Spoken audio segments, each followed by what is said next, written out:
बिस्मिल्लाहिर्रहमानिर्रहीम। अस्सलाम वालेकुम। मैं हूं राव अब्दुल्ला और आप देख रहे हैं उलमा ट्यूब ऑफिशियल। ज़रा नम हो तो ये मट्टी बड़ी ज़रखेज़ है साकी।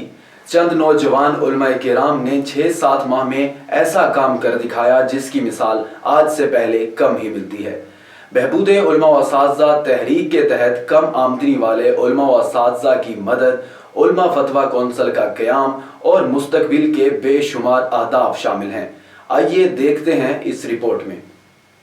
देखिए बहबूद उलमा तहरीक की अक्टूबर 2020 ta फरवरी 2021 की मुख्तसर कारकर्दगी रिपोर्ट।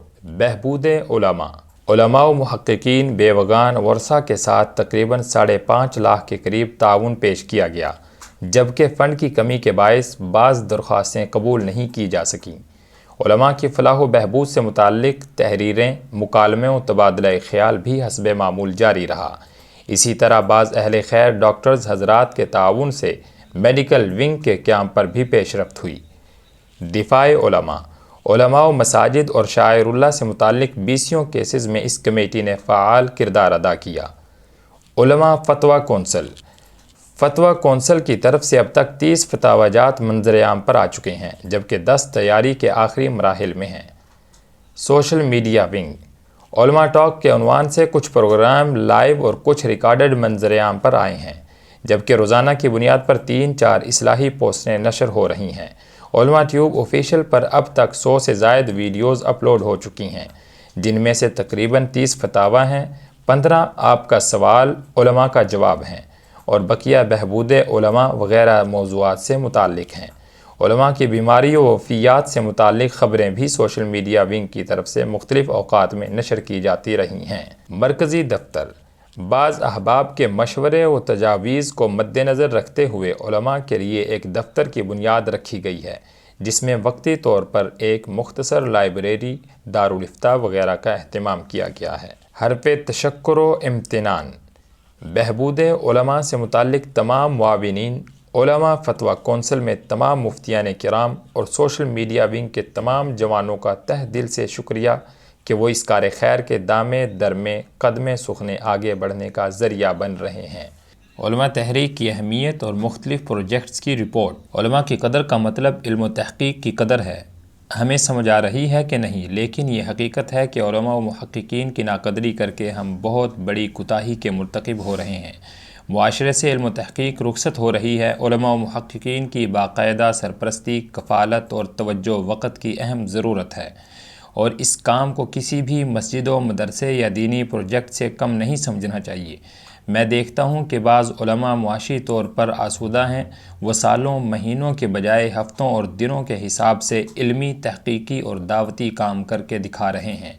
दूसरी तरफ काबिल तरीन लोग मौजूद हैं, लेकिन मुआशी अदम इस्तिक़रार की वजह से उन्हें कमाहक़्क़ो इल्म व तहक़ीक़ के लिए फ़ुर्सत ही नहीं मिल रही।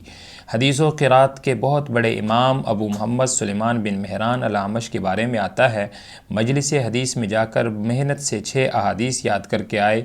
दोहराते दोहराते घर दाखिल हुए, आगे से आवाज़ आई, घर में आटा नहीं है। ये सुनते ही 6 की 6 अहादीस भूल गईं और आटा जहन पर सवार हो गया। अबू बकर सिद्दीक़ रज़ी अल्लाह अन्हो, जो एक ताजिर थे, घर का सारा माल हुजूर सल्लल्लाहु अलैहि वसल्लम के कदमों में रख दिया करते थे। जब खलीफा बने तो तिजारत छोड़कर बैतुल माल की तनख्वाह को कबूल किया और कहा कि तिजारत के साथ मैं इस जिम्मेदारी का हक़ अदा नहीं कर सकता। ख़ुद को मुसलमानों के लिए वक़फ़ करता हूँ और बैतुल माल से हस्बे ज़रूरत तनख्वाह लेकर गुजारा करूँगा। मुख्तसर बात यह कि हमें बहसीयत ज़िम्मेदार मुआशरे के ऐसे प्रोजेक्ट्स और औक़ाफ़ खड़े करने चाहिए जिनका मकसद इमारतों की तज़ीन व आराइश नहीं, बल्कि बराह रास्त उलमा की इज़्ज़त व तकरीम और खुशहाली हो। मुआशरा अस्हाबुल खैर से बांझ नहीं, लेकिन इस काम की ज़रूरत व अहमियत समझा देने की ज़रूरत है, ताकि लोग रिवायती मद्दात व मसारिफ़ के अलावा इस तरफ भी तवज्जो दें। लादीनियत और कुफ़र फैलाने के लिए बाकायदा अफराद पर पैसा खर्च किया जा रहा है, जबकि इनका मुकाबला करने वाले उलमा और मुहक्किकीन सब रज़ाकाराना तौर पर काम कर रहे हैं। अगर फितना फैलाने वाली NGOज़ और अफराद पर पैसा खर्च हो रहा है, तो इसके मद्दे मुकाबिल भी अफराद को बाकायदा मुआवजा देकर मोर्चों पर बिठाया जाए, ताकि वो यकसुई के साथ इन फितनों का सद्देबाब करें और उन्हें इस बात की कोई परवाह न हो कि घर में आटा है कि नहीं, बच्चों की फ़ीस के पैसे हैं कि नहीं, بہبود علماء و اساتذہ کمیٹی نے اسی سوچ کے تحت میدان میں قدم رکھا ہے۔ امید ہے اس علمیے اور خلا کو سمجھنے والے احباب کی مدد سے یہ کمیٹی معاشرے میں علم و تحقیق کی پشت پناہی اور علماء و محققین کی قدردانی کی مثال بن جائے گی۔ ابن تیمیہ رحمہ اللہ کے نام سے آج کون واقف نہیں، لیکن ان کے علمی و تحقیقی کام میں ان کے وہ بھائی کس قدر حصہ دار ہوں گے جنہوں نے انہیں معاشی طور پر یکسوئی فراہم کی۔ اگر تو یہ سوچیں کہ کسی مولوی صاحب کی فقیری میں ان کا سہارا بننا ہے تو شاید آپ امام مسجد کو دیے جانے والے چند ٹکوں پر بھی مطمئن نہیں ہوں گے، لیکن اگر سمجھیں کہ ہم معاشرے میں جہالت، لادینیت اور کفر کے بہتے ہوئے سیلاب کے سامنے سد سکندری تعمیر کر رہے ہیں، ہم حزب الشیطان کے مقابلے میں حزب الرحمن کا حصہ بن رہے ہیں، تو پھر یقیناً آپ اس میں زیادہ سے زیادہ شرکت کرنا چاہیں گے۔ آپ کو اللہ تعالیٰ نے اس دور میں علم و تحقیق کا شعور اور علماء و اساتذہ کی قدردانی کی سمجھ دی ہے، جس دور میں جوتے شوکیس پر رکھ کر اور کتابیں فٹ پاتھ پر بکتی ہیں۔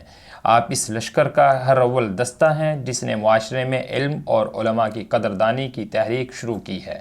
آپ وہ دانش مند لوگ ہیں جنہیں مسجد و مدرسے کی پرشکوہ عمارت سے زیادہ اسے آباد کرنے والے علماء و اساتذہ کی فکر ہے۔ آئیے اور اپنے ہونے کا ثبوت دیجیے اور علماء کے دست و بازو بنیے۔ اللہ تعالیٰ سب کے رزق، علم اور صلاحیتوں میں برکت عطا فرمائے۔ والحمدللہ رب العالمین۔ حافظ خضر حیات، سیکرٹری جنرل، حافظ ہشام الہی ظہیر حافظہ اللہ، چیئرمین۔ آپ دیکھ رہے تھے علماء تحریک کی مختصر کارکردگی رپورٹ۔ اگر آپ بھی اس کار خیر میں شریک ہونا چاہتے ہیں تو ہمارے دیے گئے نمبرز پر رابطہ کریں۔ موبائل نمبر 030982802125، جیز کیش ایزی پیسہ اکاؤنٹ نمبر 030841648116، حافظ خضر حیات، allied bank account number PK12ABPA005160396010، عمر حیات، مین سرگودا روڈ، شیخوپورہ۔